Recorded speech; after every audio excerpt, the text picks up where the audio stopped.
नाज़रीन, जैसा कि आप सब जानते हैं कि लेजेंड कॉमेडियन उमर शरीफ हमको हमेशा हमेशा के लिए छोड़कर जहान फानी से रुखसत हो चुके हैं। सब उनकी सेहत याबी के लिए दुआएं कर रहे थे।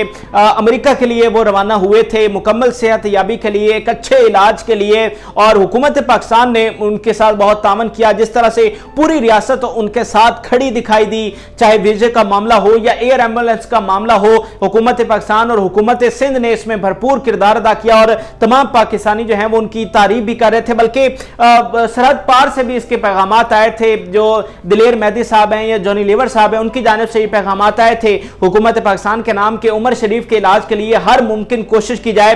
तो उमर शरीफ के इलाज के लिए हर मुमकिन कोशिश की गई। वो अमेरिका के लिए रवाना भी हो चुके थे, लेकिन फिर आज ये अफसोसनाक खबर आई है कि रास्ते में यानी जर्मनी में क्याम के दौरान उनका इंतकाल हुआ है। आज की इस दूसरी वीडियो में उमर शरीफ के हवाले से मैं आपको जो उनका जनाजा है नाजरीन उसके बारे में बताऊंगा। जो उनकी आखिरी ख्वाहिश बताई गई है उमर शरीफ की बेगम ने जो बताई है वो आपके साथ शेयर करूंगा।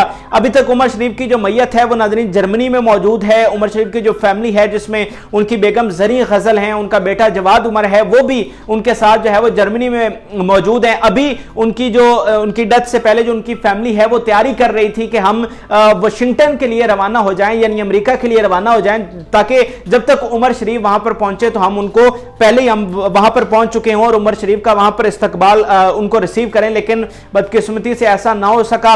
तो अभी तक जो उमर शरीफ की मैयत है, उनकी फैमिली है, वो जर्मनी में मौजूद है। और इतलात नाज़रीन ये आ रही हैं कि उमर शरीफ को एयर एम्बुलेंस के जरिए ही पाकिस्तान ले जाया जाएगा, क्योंकि एयर एम्बुलेंस जो है जो उनको लेकर अमेरिका के लिए रवाना हुई थी और फिर जर्मनी में उसको लैंड किया गया था। क्योंकि उमर शरीफ की सेहत के हवाले से डॉक्टर्स ने बताया कि उमर शरीफ जो हैं वो जो एक लंबी फ्लाइट है अमेरिका की उसके लिए उसको अफोर्ड नहीं कर सकते, उनकी सेहत इस बात की इजाजत नहीं दे रही। तो हम कुछ देर के लिए, कुछ घंटों के लिए जर्मनी में क्याम करते हैं, जर्मनी के एक मकामी अस्पताल में उन्हें दाखिल करवाते हैं और फिर यहां से जो है वो फिर हम दोबारा अमेरिका के लिए रवाना होंगे। पहले 15 घंटे डॉक्टर्स की जानिब से बताया गया कि हम 15 घंटे क्याम करेंगे जर्मनी में, फिर 24 घंटे तक ये कहा गया कि हम 24 घंटे क्याम करेंगे, और फिर बात उससे भी एक्सीड कर गई और फिर उनकी ये डेथ की खबर आई। तो वो जो एयर एम्बुलेंस थी नाजरीन वो जर्मनी में मौजूद थी और अभी तक जर्मनी में ही मौजूद है। और इतलात यही आई है कि वही एयर एम्बुलेंस जो है जो उन्हें अमेरिका के लिए लेकर जा रही थी वही उन्हें जो है वो वापस पाकिस्तान लेकर आएगी। यानी वो किसी दूसरी फ्लाइट पर उनकी मैयत को नहीं लाया जाएगा, बल्कि वही जो स्पेशल एयर एम्बुलेंस उनके लिए मुख्तस की गई थी वही जो है वो उनकी मैयत को भी पाकिस्तान लेकर आएगी। और पहले तो एयर एम्बुलेंस में उनकी फैमिली सफर नहीं, उसको इजाजत नहीं थी, लेकिन अब ये बताया जा रहा है कि उनकी फैमिली का एक बंदा जो है वो उस एयर एम्बुलेंस में उनके साथ सफर करेगा और फिर उनको यहां पर लाया जाएगा। और उनके जनाजे के बारे में आपको बता दूं कि आज 2 अक्टूबर है, तो उनका जो जनाजा है नाजरीन वो 4 अक्टूबर को बताया जा रहा है। अभी उसका टाइम नहीं बताया गया कि वो कितने बजे होगा,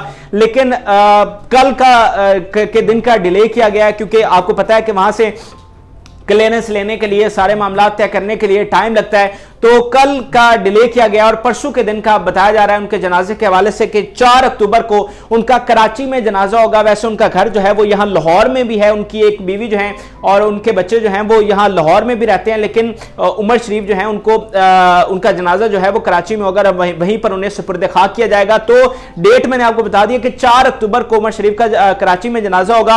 और उनकी आखिरी ख्वाहिश के हवाले से आपको बता देता हूँ जिससे आपको यह भी क्लियर हो जाएगा कि उन्हें दफन कहां पर किया जा रहा है। उमर शरीफ की जो बेगम है जरी गजल, जो कि इस वक्त उनके साथ मौजूद थी उमर शरीफ के साथ और अभी भी जर्मनी में मौजूद हैं, उन्होंने ये बात बताई है और इस बात को कंफर्म किया है कि मरने से पहले उमर शरीफ ने जो फैमिली थी उनकी वहां पर उससे बात की और जो उनकी अपनी आखिरी ख्वाहिश है उस बारे में उमर शरीफ ने बताया। और उमर शरीफ की नाज़रीन आखिरी ख्वाहिश ये थी कि वो चाहते थे कि अब्दुल्ला शाह गाजी का जो मज़ार है कराची में वहां पर उनको दफन किया जाए, उसके अहाते में उन्हें दफनाया जाए। तो उमर शरीफ की जो फैमिली है नाजरीन वो इसके लिए अपील कर रही है सिंध गवर्नमेंट से, क्योंकि इसके लिए सिंध गवर्नमेंट जो है उसकी इजाज़त होना ज़रूरी है। वहाँ पर जब भी किसी को दफनाया जाता है तो जो सिंध हुकूमत है वो इसकी बाकायदा तौर पर इजाज़त देती है। वैसे भी जो मज़ारात औकाफ के अंडर आते हैं, महकमा औकाफ के अंडर, वहाँ पर जब किसी की भी तदफीन होती है तो वो जो हुकूमत होती है उस सूबे की, या फिर जो सदर या वजीर आजम होता है नाज़रीन, वो उसकी इजाज़त देता है। तो अभी सिंध हुकूमत से इसकी अपील की जा रही है कि जो मज़ार शरीफ है अब्दुल्ला शाह गाजी का, उसके हाथे में उनको सुपुर्द खाक करने की इजाज़त दी जाए, जिसकी ख्वाहिश का इजहार उमर शरीफ ने किया। क्योंकि अगर आपने उनके नाज़रीन अगर इंटरव्यू सुने हो, वैसे तो स्क्रीन पर आपने हंसते खेलते और कूदते हुए देखते हैं, लेकिन अगर आपने उनके इंटरव्यू सुने हो तो मजहब के साथ नाज़रीन उनका बड़ा गहरा लगाव था। और यहां पर मैं रेफरेंस देना चाहूंगा, जो सैयद नूर साहब हैं, उन्होंने एक प्रोग्राम किया था उमर शरीफ के साथ जब वो बीमार थे आज से 2 साल कबल।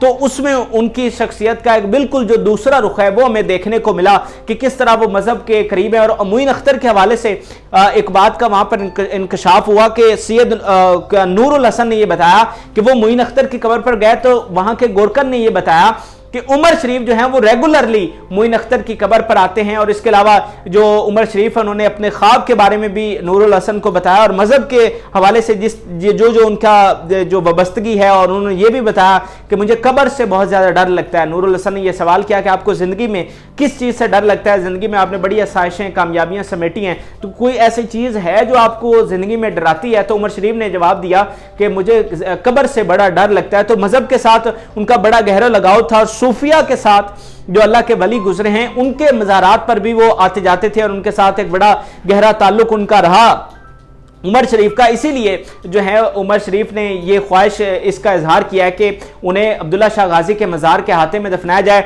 अगर मैं बाकी दीगर जो हमारे फनकार गुजरे हैं जिनको इस तरह हाथे में दफनाया गया, तो उसमें मोहम्मद अली का नाम नाज़रीन सर फहरिस्त आता है, जिन्हें यहाँ मियाँ मीर जो है वो एक बहुत बड़ा दरबार है यहाँ लाहौर में, उनके हाथे में उन्हें दफन किया गया। और इसकी इजाज़त जो है वो जनरल परवेज़ मुशर्रफ ने दी थी। इसके अलावा जमील फ़खरी साहब हमारे एक बड़े फनकार गुजरे हैं, उनको भी जो गाजी इल्मुद्दीन शहीद हैं उनके हाथे में जो है वो दफन किया गया। अली इजाज साहब जो एक बहुत बड़े अदाकार थे, फिल्मी हीरो थे, नन्ना के साथ जिनकी जोड़ी हिट हुई, उन्हें भी यहाँ पर एक दरबार है लाहौर में, उसके हाथे में दफन किया गया है। तो बहुत कम ऐसे फनकार आए हैं, बहुत कम ऐसे अदाकार हैं जिनको इस तरह किसी मज़ार के हाथे में दफनाया गया। और सुल्तान राही यहाँ मियाँ शमस दीन का मज़ार है लाहौर में, उसके हाथे में उन्हें दफन किया गया। तो बहुत कम ऐसे फनकार हैं जिन्हें इस तरह मज़ारों के हाथों में दफन किया गया। और उन्होंने बाकायदा इस ख्वाहिश का इजहार किया है कि हमें इस तरह जो है वो फलां मज़ार के हाथे में दफन किया जाए, जैसा कि सुल्तान राही की भी ये ख्वाहिश थी। मोहम्मद अली के बारे में कहा जाता है कि वो मियाँ मीर के दरबार पर जाया करते थे। तो उमर शरीफ का भी इसी तरह से सूफिया के साथ लगाव था। अब इस ख्वाहिश का उन्होंने इजहार किया है, तो अब सिंध हुकूमत की ये जिम्मेदारी बनती है कि वो उनकी इस ख्वाहिश को पूरा करें। और मैं आपको ये बता दूं कि नाज़रीन पूरी दुनिया में इस वक्त हर एक की आंख नम है। जहां जहां उमर शरीफ के मद्दा मौजूद हैं, जाहिर बात है उन्होंने पूरी दुनिया में काम किया है, तो हर आंख इस वक्त अश्कबार है। जो इंडिया के स्टार्स हैं वहां से भी जो ताज़ियती पैगामात आ रहे हैं हमारे टीवी चैनल्स पर, वो अपने इस दुख का इजहार कर रहे हैं। कुछ ने ट्वीट भी किए हैं और बड़े एक गहरे दुख का इजहार कर रहे हैं। पाकिस्तान की जो पूरी सेलिब्रिटी कम्युनिटी है सब बहुत ज़्यादा इस पर रंजीदा है और सब जो है बहुत दुख का इजहार कर रही है। यकीनी तौर पर ये एक अहद था क्योंकि मौजूदा वक्त में नाजरीन उमर शरीफ से बड़ा कोई कॉमेडियन नहीं है बरे सगीर में।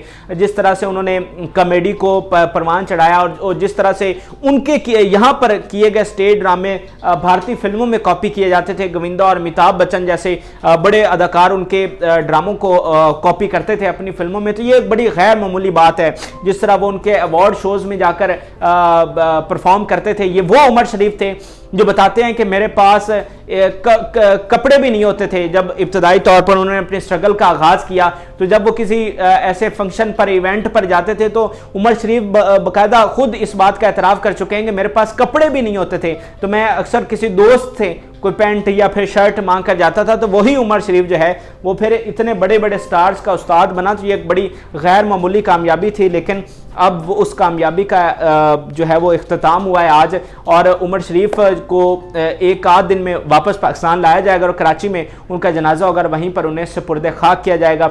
ये उमर शरीफ के हवाले से एक ख़ास डिटेल्स थी जो मैंने आपके साथ शेयर की। इस हवाले से मज़ीद जो अपडेट्स आ रही हैं, भारतीय स्टार्स क्या कह रहे हैं, पाकिस्तान के स्टार क्या कह रहे हैं, आपके साथ अगली वीडियोज़ में शेयर करता हूँ। इजाज़त दीजिए, अल्लाह हाफ़िज़।